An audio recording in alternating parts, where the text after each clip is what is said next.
La France, qui pour ceux qui ne le savent pas réellement, est un des pays qui regorge le plus de réseaux sataniques au monde avec les États-Unis. Voilà, ça c'est une petite parenthèse. Il y a l'Angleterre aussi avec l'Écosse, mais c'est vraiment un des pays qui regorge le plus de cette catégorie-là. Alors, pour justement les réseaux sataniques, les réseaux sataniques, il y en a partout. Quand je dis qu'il y en a partout, c'est simplement qu'ils ne sont pas visibles au niveau de la surface.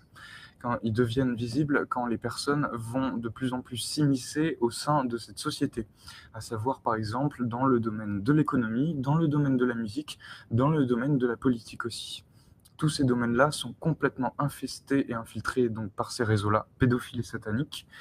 Pourquoi? Parce que l'origine même de ces réseaux-là a été créée par ces personnes-là. Dans leurs croyances, dans leur vénération, sacrifier de la pureté, donc l'enfant, ça procure justement de l'énergie et justement de la pureté. Donc la pureté, par vampirisme, va être récupérée par la personne qui va sacrifier l'enfant. Voilà la croyance populaire dans ces réseaux-là. Oui, c'est immonde, oui, c'est difficile de comprendre que des personnes puissent l'envisager. Simplement, ça continue. Il y a en France ce qu'on appelle des villages sataniques où des enfants sont sacrifiés par des familles et avec ce qu'on appelle des mères porteuses. Donc, je suis désolé si c'est pas agréable à entendre. Donc, ce qu'on appelle des mères porteuses qui vont justement être mises enceintes, mises en gestation pour enfanter des enfants qui après vont être offerts en sacrifice, qui vont être violés. Donc ces villages sataniques, il y en a énormément. Ils sont très discrets publiquement, médiatiquement.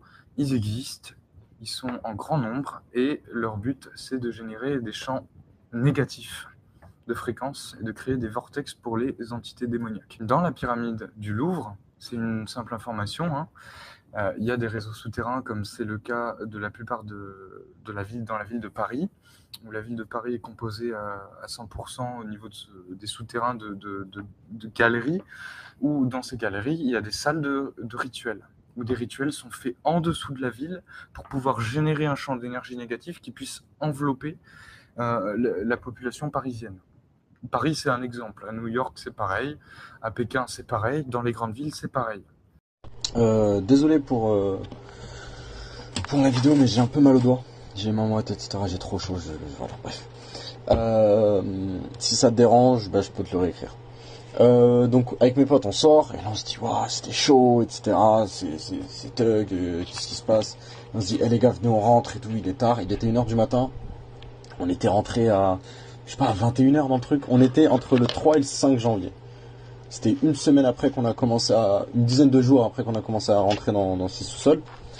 Et là on se dit vas-y les gars on sort. Il y a encore plein de trucs parce qu'en fait le cauchemar, donc la grande salle en fait où clairement ça semblait être l'ancien bidonville en fait, parce qu'il y avait un truc des années 70, il y avait plein de salles comme s'il y avait genre un ancien hub commercial, je sais pas si tu vois ce que je veux dire. Alors on y retourne 2 jours plus tard pour explorer tout ce qu'il y a et tout. On prend comme d'habitude bouteille d'eau, des snacks, une lampe torche et un pied de biche, enfin un pied de biche, un bâton quoi.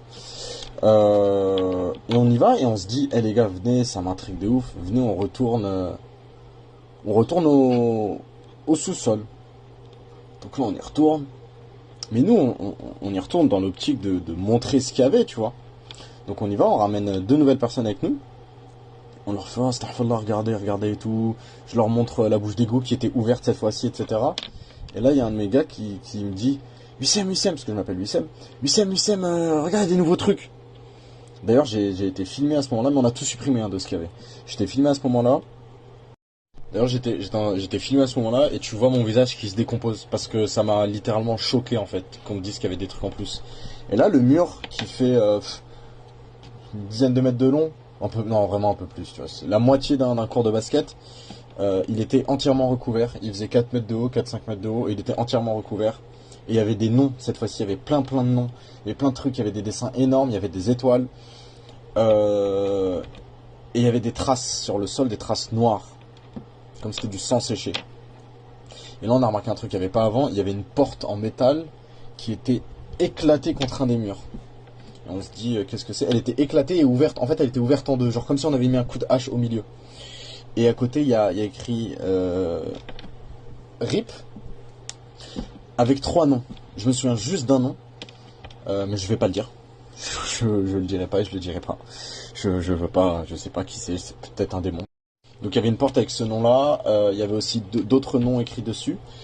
Et là on commence à esquiser, on se fait waouh, qu'est-ce que c'est que cette chose, qu'est-ce que c'est que cette chose et tout, on commence à avoir très peur.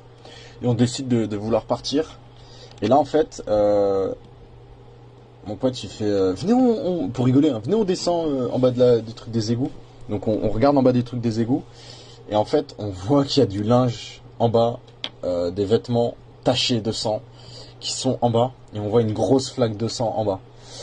Donc clairement ils ont égorgé quelqu'un ou peu importe au-dessus de l'égout et ils l'ont têche dans l'égout. Parce que c'est pas normal, c'était une flaque énorme. Genre c'était une flaque énorme. Genre ça se voyait, l'égout il était encore à 10 mètres en dessous. C'était une grande échelle pour aller jusqu'en bas de l'égout où l'eau passait et il y avait, on voyait une grosse flaque de sang coagulé. On commence à paniquer, mon pote il commence à rigoler, il efface un truc sur le mur, on commence à lui crier non, fais pas ça, touche pas, mets pas ton nom, fais rien du tout et tout. Et on commence à avoir peur, on commence vraiment à avoir très peur. Et on part. Et sur le chemin, on voit que... Tu te souviens le couloir que je t'ai dit que la crèche dit qu'il datait des années 70? Il y a eu des nouveaux dessins, où c'était des nouveaux tags, où les tags n'étaient pas des tags, c'était un cercle avec un V dedans. Le V dépassait du cercle, et il y avait écrit du sang pour le dieu des dieux, ou un truc comme ça, je sais pas c'était quoi. Et juste en dessous de ça, il y avait des traces de mains avec du sang. On rigole au début, on se dit c'est une blague, sauf qu'en fait, c'était frais. C'est-à-dire que si je prenais quelque chose et je frottais, ça s'effaçait. Donc là, on commence à paniquer, on commence à sortir.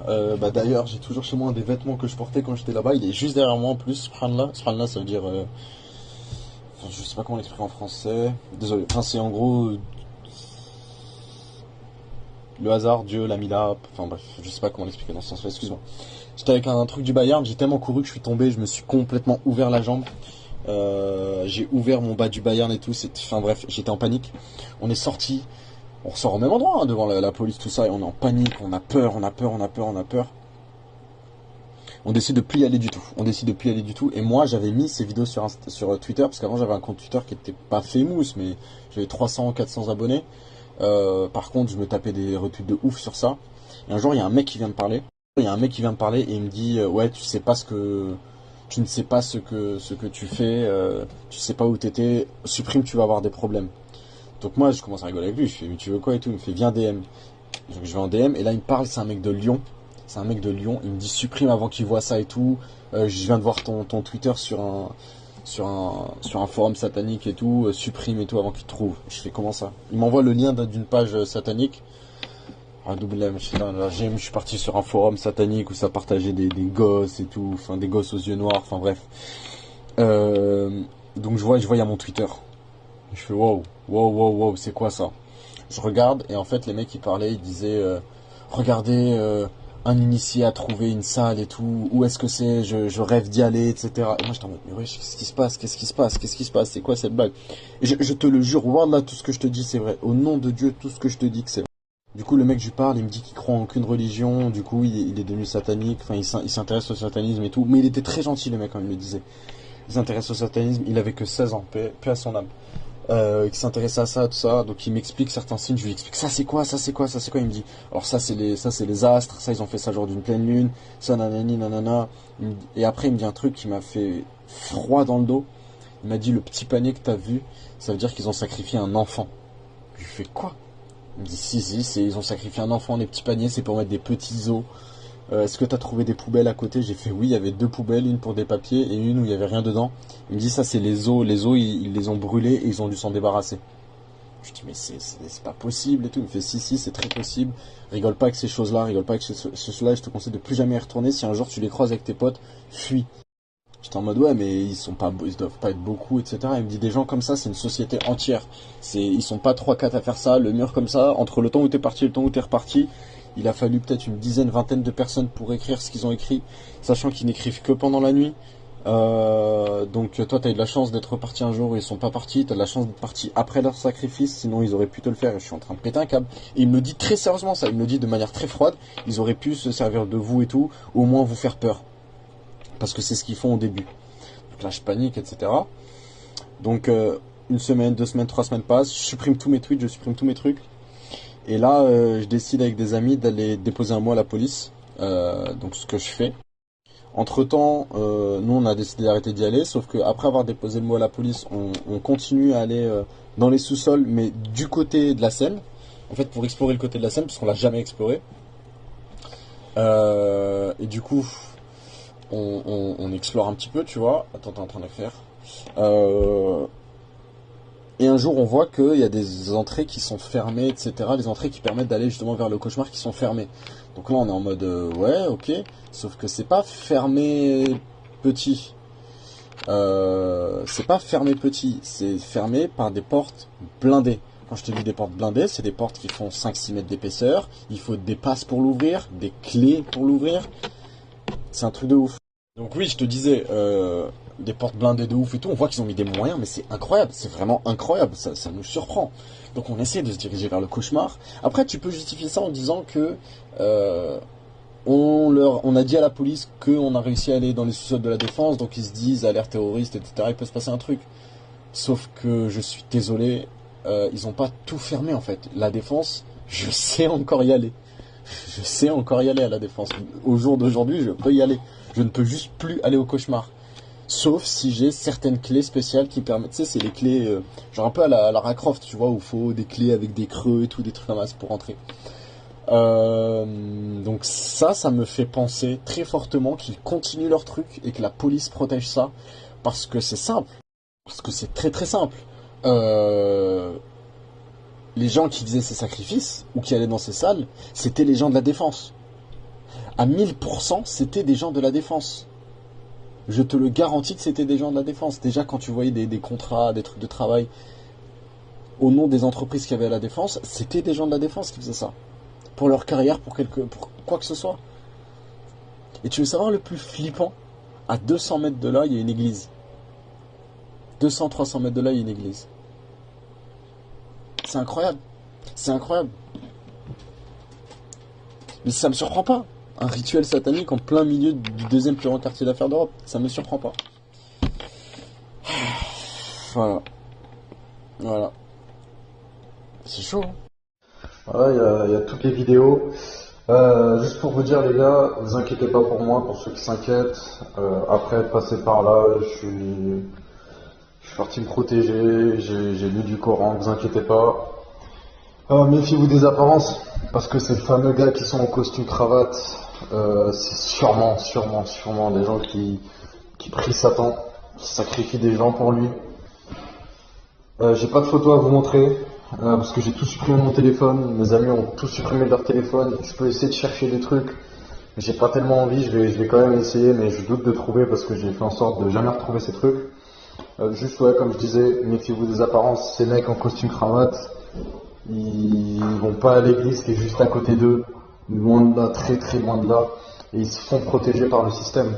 C'est pas du tout du hasard que un rituel aussi gros que ça soit sous la défense, à 50 mètres d'un commissariat, c'est pas du tout normal. C'est pas du tout normal. J'explique vite fait ce que c'est les sous-sols de la défense, parce que le début de la conversation c'était des messages, c'était pas des vidéos. Donc en fait les sous-sols de la défense c'est ce qu'il y avait sous la défense pendant la Seconde Guerre mondiale et après la Seconde Guerre mondiale jusqu'à peu près les années 55-60. C'était un bidonville et De Gaulle a justement voulu redorer cet endroit qui était vraiment un endroit de dépravation en Île-de-France pour en faire quelque chose de plus glorieux, donc un centre bancaire, etc. où il y a des affaires.